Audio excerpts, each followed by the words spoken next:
Hello friends, educational fact channel में आपका स्वागत है। हाजिर है आपके लिए आज की खास अपडेट को लेके। थोड़ी सी अपडेट है टीजीटी भर्ती के रिगार्डिंग। आप सभी को पता है कि एचपीआरसी ने जो टीजीटी की वैकेंसी निकाली है, भर भर के लोगों ने उसके लिए आवेदन किया है और आप देख पाएंगे कि अब तक जो है वो 63,123 जो आवेदन है वो आ चुके हैं। और अगर बात करें सीबीटी की, सॉरी ओटीआर की, तो ओटीआर में आपका 96,000 जो कैंडिडेट हैं उनने अभी तक जो है वो रजिस्ट्रेशन करवा दी है। तो ये काफ़ी बड़ा आंकड़ा है, जिसकी जानकारी हमने कुछ दिन पहले भी आपको दी थी।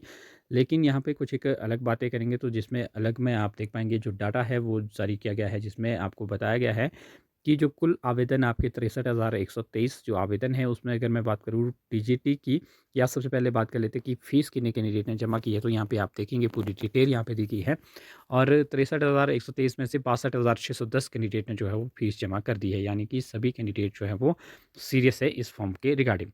तो अगर बात करें टीजीटी आर्ट्स की, तो टीजीटी आर्ट्स में 37,256 कैंडिडेट है जिन्होंने कि अभी तक जो है आवेदन कर दिया है।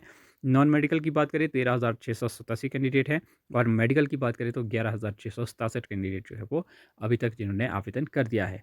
लास्ट डेट 17 जुलाई है, कुछ एक दिन बचे हैं। अगर आपने अभी तक आवेदन नहीं किया है या आप भी उन कैंडिडेट में से हैं जिनने अभी तक फ़ीस जमा नहीं की है, तो आप टाइम रहते जो है वो फ़ीस जमा कर लें, क्योंकि अब लास्ट डेट एक्सटेंड होगी या नहीं होगी वो किसी को पता नहीं है।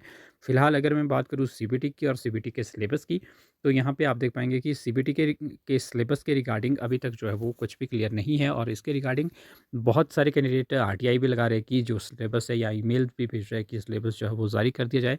लेकिन एचपीआरसी ने अभी तक जो है वो सिलेबस डिसाइड किया ही नहीं है, तो सिलेबस जारी क्या होगा? तो इसके रिगार्डिंग अभी तक जो है वो वर्क जो है फाइनल नहीं हो पाया है और ना ही कोई सीबीटी के लिए एजेंसी फाइनल हो पाई है। 17 तारीख तक क्या कुछ होता है वो देखने वाली बात रहेगी, लेकिन मेरे हिसाब से यही होना चाहिए। अगर ये एक्सटेंड करते हैं कि जिस तरह से इन्होंने पहले 3 तारीख 3-4 तारीख तक रखी थी सीबीटी की एजेंसी फाइनल करने के लिए, वैसे तो पहले भी बहुत सारी तारीखें रखी थी, लेकिन रिसेंटली 3 जुलाई जो है वो 3 जून रखी थी शायद, नहीं 3 जुलाई थी। उसके बाद जो है वो आपका 17 जुलाई उसको कर दिया गया। तो अगर अब जो है वो एक्सटेंड होती है डेट, तो मेरे हिसाब से बहुत सारे कैंडिडेट को जो है वो ईमेल करनी चाहिए।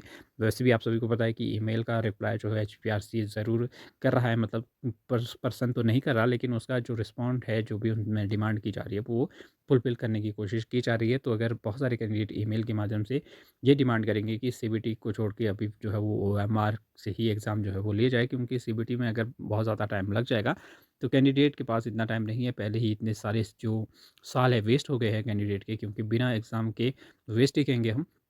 तो इसलिए डिमांड जो है वो ओएमआर की भी करनी चाहिए, ताकि जो परीक्षाएँ हैं वो जल्दी से जल्दी हो सके और सिलेबस जो है वो जल्दी से जल्दी जारी किया जाए, ताकि कैंडिडेट को तैयारी करने में भी थोड़ी-सी हेल्प मिल सके। क्योंकि आपको पता ही है कि इतना सारा है पढ़ने के लिए, अगर थोड़ा-सा सिलेबस आउट हो जाता है और सिलेबस के हिसाब से ही अगर पेपर आता है तभी फ़ायदा है।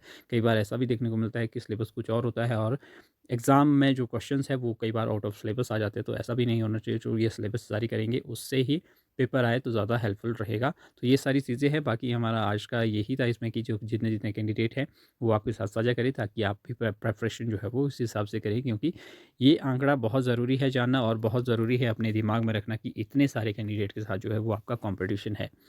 तो इसके हिसाब से ही आपको जो है वो तैयारी करनी पड़ेगी। फिलहाल अगर बात करें एग्ज़ाम कब होगा, तो वो अभी कुछ भी नहीं कहा जा सकता है, क्योंकि एक बार अगर फाइनल हो जाता है सीबीटी के लिए एजेंसी, तभी थोड़ी-सी हो सकती है क्लियर बातें। लेकिन अगर सीबीटी एजेंसी क्लियर नहीं होती है तो उससे पहले कुछ भी कहना पॉसिबल अभी तक नहीं है। और बात करें अगर जेबीटी के कमीशन की, तो जेबीटी कमीशन भी आपको अगर अभी 17 तारीख अगर लास्ट डेट एंड हो जाती है, अगर एक्सटेंड होती हैं, तो वो भी एक्सटेंड हो जाएगा। अगर लास्ट डेट खत्म हो जाती है तो उसके बाद हम कहीं न कहीं विचार कर सकते हैं कि नई जो वैकेंसीज़ है उसके लिए आवेदन की प्रक्रिया जो है वो शुरू हो सकती है, जिसमें आपकी ऑब्वियस सी बात है जेबीटी तो उसमें होगा ही होगा, तो ये डेफ़िनेट है। तो इसलिए अपकमिंग वैकेंसी में जेबीटी की वैकेंसीज़ आपको ज़रूर देखने को मिलेगी, लेकिन कब नोटिफ़िकेशन होगी वो भी क्लियर अभी कहा नहीं जा सकता है। तो ये कुछ बातें थी, तो फिलहाल अभी के लिए इतना ही। बाकी कोई और अपडेट जैसी आती है वो हम आपके साथ ज़रूर साझा करेंगे। तो फिलहाल अभी के लिए इतना ही, मिलते हैं अगली अपडेट के साथ, तब तक के लिए बाय बाय।